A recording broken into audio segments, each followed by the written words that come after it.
Hello and welcome to the pod. I'm Nathan Fink. I'm Jasmine Torres Allen, and this is New Hampshire Family Now, A show about building family in the Granite State. Today in the podcast, Jasmine and I discuss being grounded, and we're joined by Heather Martin, Alysse Lizotte, Karen Jameson, and mothers from across New Hampshire for a conversation about maternal mental health. Today's show was brought to you by Service Credit Union. You go beyond for your family. That's why Service Credit Union goes beyond for you. Get more for your money, reach milestones sooner, and plan for the future you've earned. Service Credit Union will support you every step of the way to go further than you ever imagined. If you're driven to go beyond, you belong with Service Credit Union. Visit servicecu.org to start your journey today. This podcast was also brought to you by Family Support New Hampshire. Family Support New Hampshire is NH's coalition of family resource centers and family strengthening programs that exist to ensure Granite State families have access to resources so both caregivers and children can succeed, because supported families are strong families. To find a family resource center near you, visit www.fsnh.org. Hello and welcome to the podcast. I'm Nathan Fink. I'm Jasmine. We have a great show for you today, including interviews with maternal mental health advocate Heather Martin. But first, guess who's back? I'm back. Jasmine's back. Jasmine's back. We did miss you like crazy. I know. How was the resiliency ride? There's nothing like climbing through the New Hampshire White Mountains. I mean, it was very hard, but every time you approached something challenging, if you looked around, it was a pleasure. It was like painful beauty. But it was great. And riding Family Resource Center to Family Resource Center, I don't know of a cooler thing to do. There were children cheering sections, and there were about 15 riders this year. And we raised nearly, I think with sponsorships, nearly $45,000. Wow. Those donation pathways are still open. If you go to NewHampshireChildren'sTrust.org, you can still donate up to October 11th. So support our riders. So it was great. But I haven't seen you, it feels like, in forever. I know, huh? So tell me, how you been? How's the family? Good. We're in the swing of the school schedule, and now we're in sports. We're doing soccer. It's a fun couple weeks because they're just, getting their footing into figuring out what they like and what they don't like. But it's fun because I'm like, I've never been a soccer mom. Yeah. So here I am. My wife said the same thing. She was just like, I think I like the soccer mom. And I said, don't you think van? We are not buying a van. But the thing I love about soccer is, especially for young kids, you can use what you have. It's about running, yes, kicking, and just being sometimes just being out there in that fresh air and running around. And this sounds big. Have you had any realizations since I've seen you that I can probably steal and apply to my family? Something that my daughter recently said that caught me super off guard and was really profound. And it was actually in a moment of I felt like heat, where we were, she was challenging me in the moment, and I was trying to get dinner done or something like that. I just wanted to get dinner done, and she wanted me to go into her room to look at something. And I was like, I'll be there in, just a couple minutes. And, I was like, maybe daddy can go and look at it for you while I finish up dinner. And she was like, no, I want you to do it. I want you to come and look at it. And I was like, I had to stop for a minute. I was like, you know what? I'm going to ask this question. Why does mommy have to be the one to look at it? Why can't daddy do it? Yeah. And she was like, you ground me, mommy. Huh. And I just was really shocked because I know she hears me talk, and I know that we talk, we have a lot of deep conversations when she has those questions, and I use words like grounding and, let's ground ourselves for a minute, I'll say those things. And when she said that, it shook me a little bit because, oh my gosh, okay, I'm going to stop what I'm doing and I'm going to go look at. Funny enough, the reason I think that why things like that stop us is because it divides what we were, and then all of a sudden you're something new, meaning mentally you were in a place, right? Yes. So if you I was in my busy place, and your child is trying to stop you, literally what emotions were you experiencing? I was literally frustrated because I was like, there's another parent in the house, that you can call over to look at your whatever it was, and she knew that I was making dinner. Right. So I was already in this rush mode of I got to get dinner because it's bedtime soon, and we got to have dinner together. Exactly. Yeah. But then you stopped. What caused you to stop and pivot? I think that it was the feeling of I need to fulfill her need in that moment so that I could get what I needed to get done. You know what I mean? Because, sometimes you're just so in the moment and you're in a rush and you're frustrated and you're like, you know what? Okay, let me just stop what I'm doing. Let me get this done. And then I'll get back to what I'm going to go do. So still a version of frustration where you're like, this is faster. Yes. Okay. If I just service stop the need, then it's okay. So, and then she says this thing, you ground me, which changes everything. Yeah. What started to go through your mind? What started to go through my mind was that I gave her the words to express herself. And I think it shocked me because, sometimes you talk to your kids and you think it goes in one ear and out the other. And you're like, maybe they're taking this in, maybe they're not. Mm-hmm. And sometimes they apply it, sometimes they don't. And more often than not, you don't get to see them apply the things that you tried to tell them. Right. And so it was just a moment where I actively saw her or heard her use the words correctly and express herself in a way that was almost mature. And so I was like, oh my gosh, here is my daughter and she's expressing herself in a better way than I could, at that age. Right. And so for me, I was like, I have to listen to her. You just called me out. I am the person who grounds you. I have to be there for you. You know what I mean? And so it was just one of those moments where I was like, how do other people determine who that person is that grounds them? You know? I mean, this is probably self-answering question, but it seems like it grounded you to have her say, you ground her. Yeah, it was like she hit the pause button on the rush of routine, basically, and was like, pause, I need your attention. And she was able to express it so well that I couldn't ignore that. You know what I mean? Because once you give your kids the tools, are you following through on those tools? Right. And so I was like, no, I have to follow through now because she's able to express herself in that way. Right. And being the grounding force in somebody else's life. I mean, I think all of a sudden I'm like, wow, mature. But then all of a sudden, maybe it's just me, but the terror of having to honor the grounding nature. Yes, absolutely. For a moment there, it was like the weighted pressure of being someone's person who grounds them. Right. But then you think about it and you break it down and your kids look to you for grounding. You know what I mean? They might not say it out loud. They might express it in different ways or in different behaviors, but they're usually looking towards you to ground them. Exactly. And in that moment, I was like, I'm not grounded right now. Right, exactly.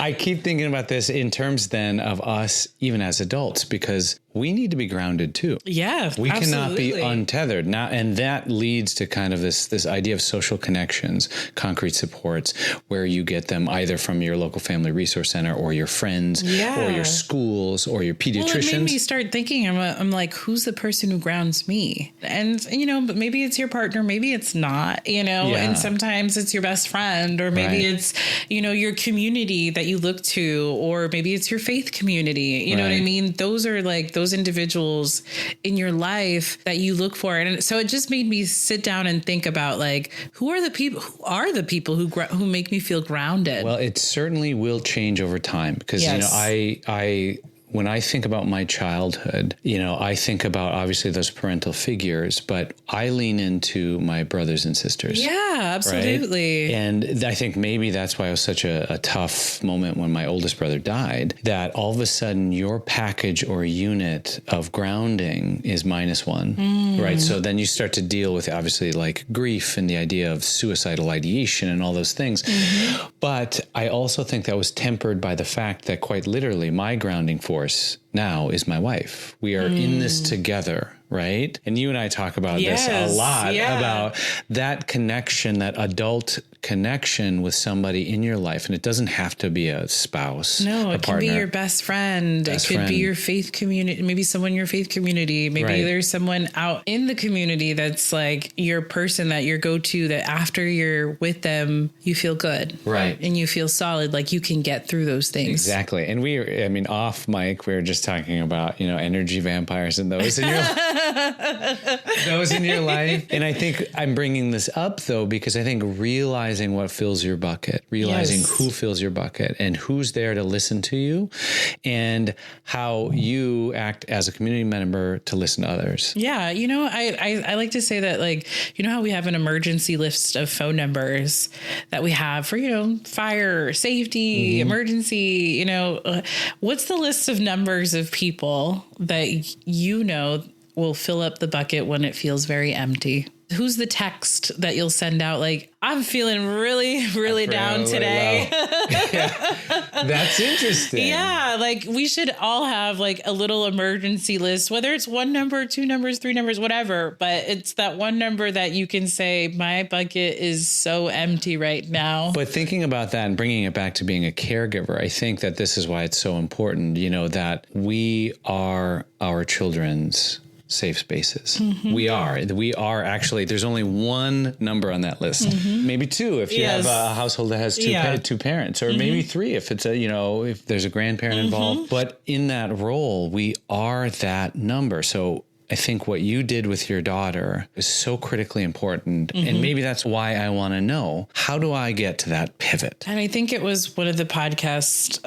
one of our podcasts, that I heard that the way we respond to our child when they cry or when they have needs that aren't met will determine how they react to certain things in their adulthood. And it was one of those, it like hit me like a light bulb, right? Because I remembered that in the podcast and I was like, if I don't pivot in this moment, how will she respond later in the future when she does vocalize her needs? Exactly.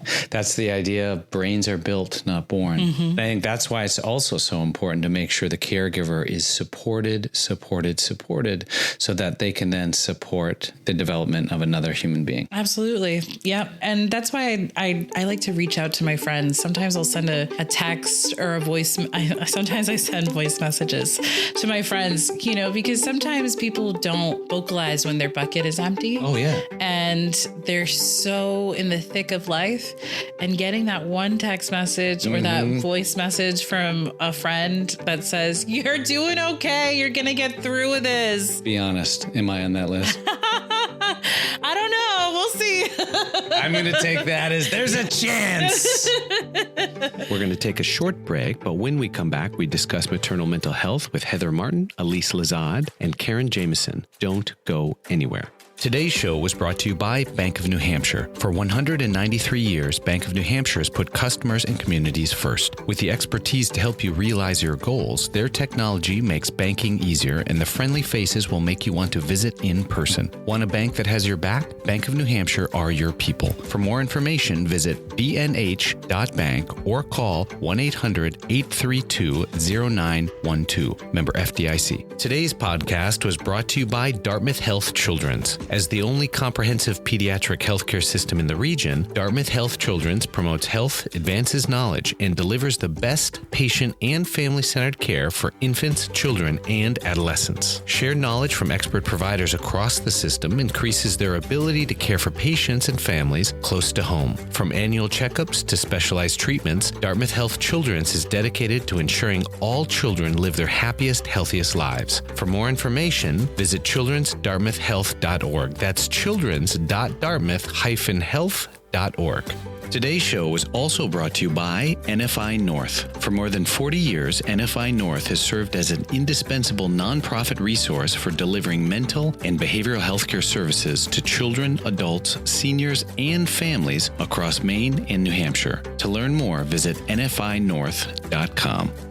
Hello and welcome back to the podcast. I'm thrilled to be joined by Postpartum International Support Coordinator and Maternal Mental Health Advocate Heather Martin, who seems to be everywhere these days, including speaking on behalf of perinatal supports for mothers, their children, and families. Heather, welcome to the show. Thank you so much for having me. I'm excited to speak with you in person, and I've listened to many episodes of the show, and they are always so inspiring, and not to mention that amazing voice that you have. It's so... well, it's funny you say that. I actually put my wife to sleep with this voice.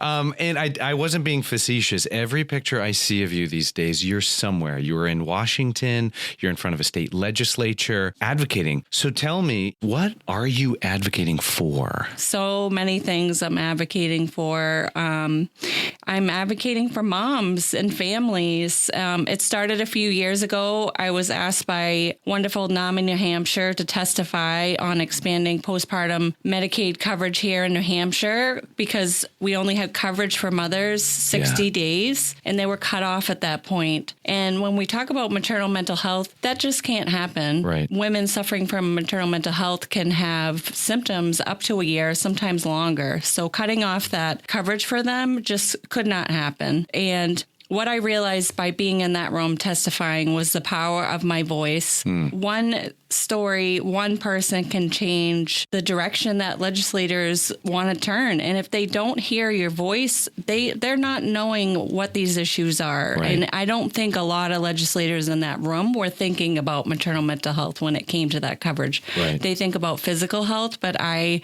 was there to tell them that moms need maternal mental health coverage during that time. And, I think maybe this is human nature, like obstacles, right? Like we want to deal with obstacles and it takes us sometimes to run into them. Mm-hmm. So talk to me a little bit about what those obstacles are for these resources like maternal mental health. What are they? It's basically to have peers. I think we need peers. We need more women to speak out about their experiences and those struggles that they've had, or if they've known someone that has had struggles. I think that's the biggest piece of the puzzle when we're dealing about maternal mental health is that peer advocacy, those voices. The more I speak to mothers on a daily basis, the more I hear that so many suffer, and it's multi-generational. So it's their moms, their grandmothers. Oh, yeah, I had postpartum, not really knowing what it was at that time. Right. So what I'm hearing is like, maybe we didn't have the language for it, right? Because they would suffer in silence almost. Yes. And then all of a sudden, when you have these voices that say, that was my experience too, that was my experience too.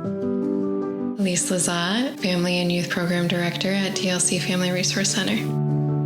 So we're starting from the beginning of pregnancy, during birth, and then postnatally, not just 3 months after, but minimum a year after birth, looking at the mother's health and the partner's health through that entire period. Jameson, registered nurse at TLC Family Resource Center. The reason we focus on the pregnancy and starting as early in the pregnancy as possible is that we can often identify some pre-existing mental health challenges, and the more time we have to get those well managed before the delivery, the better. Pre-COVID, the numbers were 1 in 5 women experienced depression or anxiety during pregnancy, and 1 in 10 men. Now some of the studies are showing post-COVID that's now changed to 1 in 3.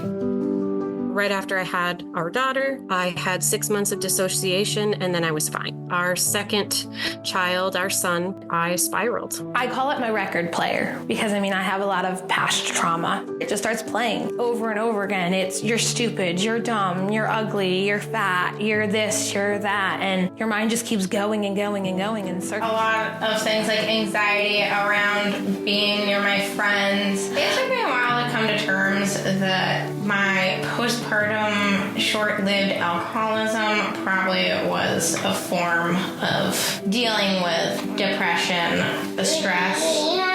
When that started was when I really knew that this was something bigger. I was inpatient twice. The first time was for 3 days. The second one was 6 days. That was super beneficial. They understood maternal mental health. They understood postpartum depression.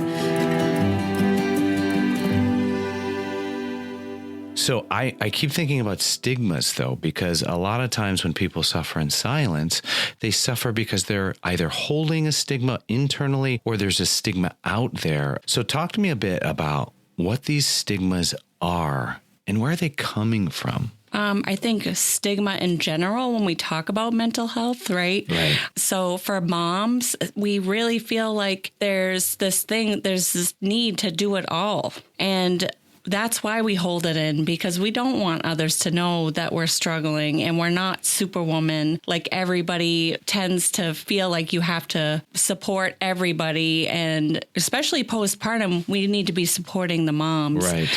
We need to be holding up the moms so that they're able to be successful in their postpartum period. And we don't talk about pregnancy enough. We need to have those feelings be normalized. Most of these feelings that these moms are having are normal. And there is help for those feelings. Yeah. You need to talk to your provider. You need to talk to your OB about these feelings because there is help out there. And I think that's the biggest message that I want to share is there is help. There is medications. There is therapies out there. There's support. Right. And we want them to know that they're not alone. And the more that we share our stories, everybody shares how they're feeling, all these supports around them, it's going to be more normalized. We need to make it more normal. It's interesting because I grew up on cartoons. I grew up on these classic movies, right, where you're seeing the normal was a mother who had a child and nurturance was akin to them, right? They felt a certain way. It was energetic. It was exciting. It was all these things.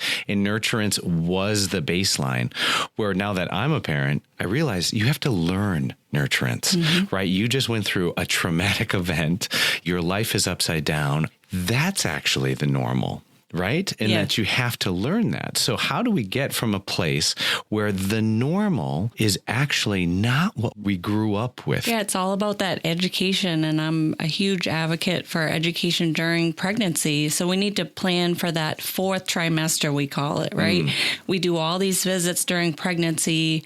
And then here comes the baby. And we're not prepared. Right. Most women tell me that when they leave the hospital, they're like, what do I do with this baby? And how do I adjust? And I feel like I hear the most from moms is like, how do I feel like myself again? It's going to be a different self and it's okay. And it's, you're not going to go back to that who you were before, but it's okay. And we need to just make sure that we educate them that these things can happen and that these feelings are normal in the postpartum period. And that's where we need community. We need community partners. We need groups. We need more support for our moms. And I went to an Elliott support group 2 months ago. They had asked me to come and speak. And it was just a new moms group in this little room at Elliott River's Edge. And there was 25 moms in there, all with their babies. And it was so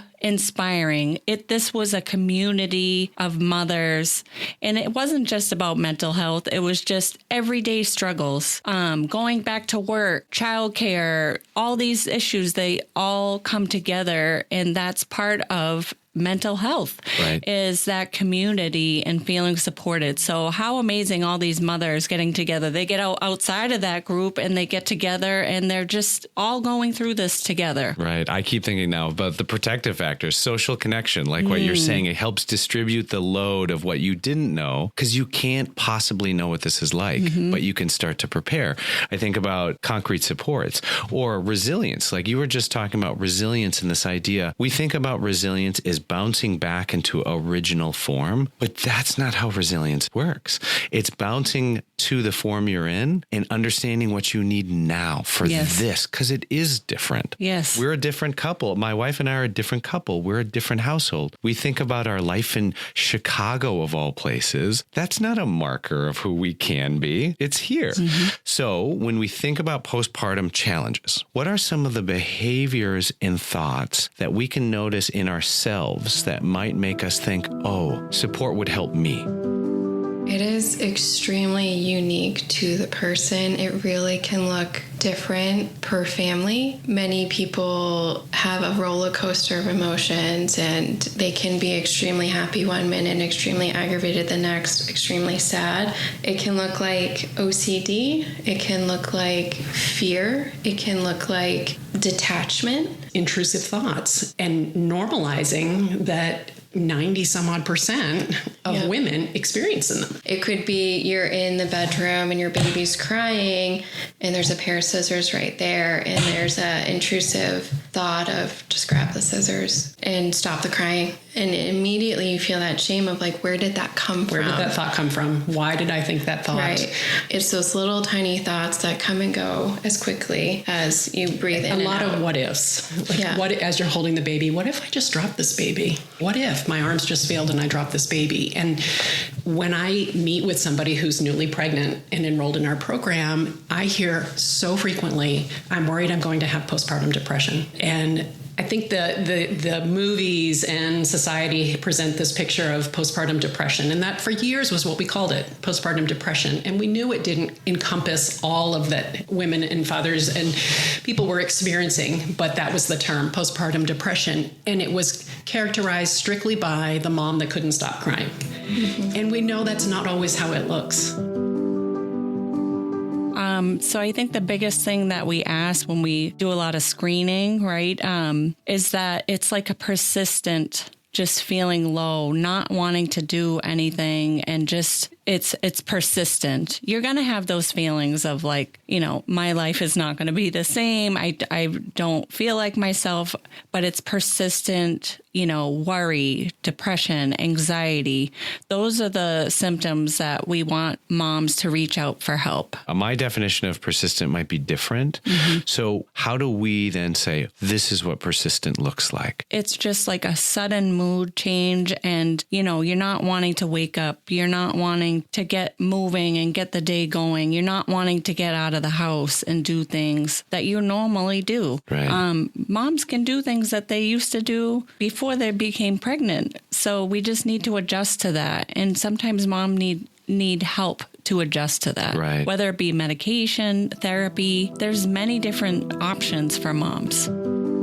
I mean, I've dealt with depression my whole life, but I couldn't regulate like myself at all. Like my emotions were all over the place. One minute I'm super happy, and the next minute I'm yelling and screaming because I'm sad, or just sitting on the couch crying. I spent like 2 days on my couch just crying because I really had nobody to talk to. At first, I didn't really connect with the baby. It wasn't that all hearts and sunshine, and I got a little mad about that. And then it kind of turned into just like a disconnect. Things didn't make me happy, not wanting to do things, neglecting self-care, home care. It's very, very shame-inducing. My only true outlet for it all was the New Moms group, which helped tremendously. We met once a week, and it was such a help just to hear other moms are having the same issue, as in you're not alone. It's not just you having these thoughts and these issues. So if I'm a family friend or neighbor and I think someone I know or in my care or around me might be going through this, what can I do? You can sit down and ask them, and not just one time, because they're just going to say, I'm okay. You're going to ask them again. And how are you feeling emotionally? Do you need help? We can find resources. We can contact your doctor or your OB. And we have great support now with Postpartum Support International. It's postpartum.net. It is a great resource for anybody. It's not just for moms. It's for dads. It's for family members. And they have so much to offer our parents. Now, clearly you're passionate about this. Tell me a little bit, if you don't mind, how maternal mental health came to be the center of your life's work. I never thought I would be doing what I've been doing for the past 3-4 years. I lost my only sister to maternal suicide 15 years ago. And that was just 3 short weeks after the birth of her first child. And we know now, knowing everything that we know about perinatal mental health, she had postpartum psychosis. It's a rare, severe illness that affects 1 to 2 in every 1,000 mothers, but it can affect everyone. Mm-hmm. So it doesn't matter where you come from. My sister had a beautiful home. She had a beautiful life with her husband, and she was so excited for the birth of my niece, but it happened to her. And we had no idea what she was struggling with. And we never expected anything like this to happen to our family. And it happened so quick looking back, and all the warning signs were there. We just didn't see them. And she did seek help, and she went to the emergency room and she was admitted, but she was terrified. So she had left the hospital about 2 days after being admitted. And the biggest thing that I remember from that was the lost stare in her face. And I will never forget it. And I never want any family to experience the same struggles. You know, the mission is there. I never want another family or another mother to have to go through what we went through. Yeah. And that was 15 years ago, and the same issues still exist, but we're working on them. We really are trying hard to work on those same issues. So what are some of the other investments or changes that we can make system-wise? So number one, we should have enough perinatal mental health trained people in our state to be able to take on that load. And we need more specialized perinatal mental health providers. This past week in Manchester, New Hampshire, had a postpartum support international 2-day intense training, and we were at max capacity. Wow. So that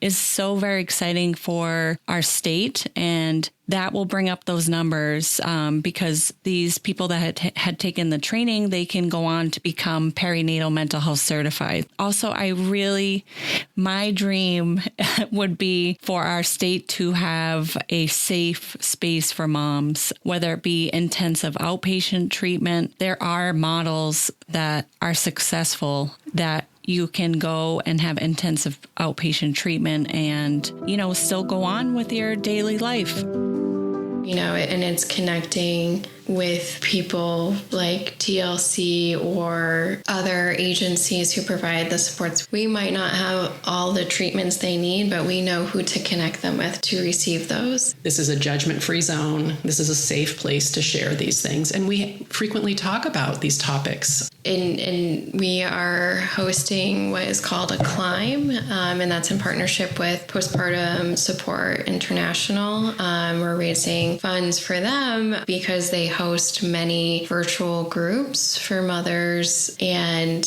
it will be at Arrowhead October 12th from 10 to 12. But we're also creating it as a maternal health resource fair. So we've invited a lot of community partners who provide different resources and supports for mothers. So in combination with the resource fair is an opportunity for people who have survived perinatal mental health disorders or have family members who have survived to come feel seen and feel heard.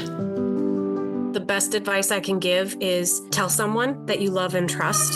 Talk about it to anybody that you feel comfortable with. Talk to your mom if you have her around, and you can talk to her, talk to anybody you can talk to that you're comfortable and you're willing to be completely and utterly open with. And with the mom group, I tested the waters first, and it is a safe space. It's so big since the last time that I see you.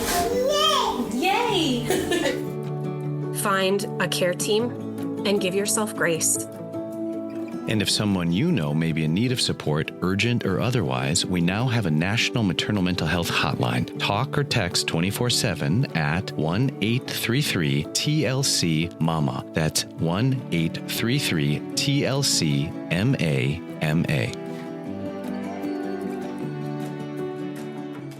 And many thanks to the Office of Social and Emotional Wellness, or OSEW, at the NH Department of Education for sponsoring this podcast. OSEW's mission is to advance youth social emotional wellness by collaborating with federal, state, community, and family partners to implement evidence-based, data-driven, preventative, and responsive approaches to lifelong social emotional skills for New Hampshire's students. To learn more about the Department of Education, visit www.education.nh.gov. Merrimack County Savings Bank, where Merrimack style is treating everyone with care, respect, and compassion, proudly supports the mission and efforts of New Hampshire Children's Trust. Founded in 1867, the Merrimack has served people, businesses, nonprofits, and municipalities in central and southern New Hampshire for over 157 years. Visit local offices in Bow, Concord, Contoocook, Hooksett, Nashua, and Windham, or go to themerrimack.com. New Hampshire Family Now is listed on Apple Podcasts, Spotify, Google Podcasts, Amazon Music, Stitcher, iHeartRadio, and more. Listen wherever you get your podcasts, or ask your smart speaker to play New Hampshire Family Now.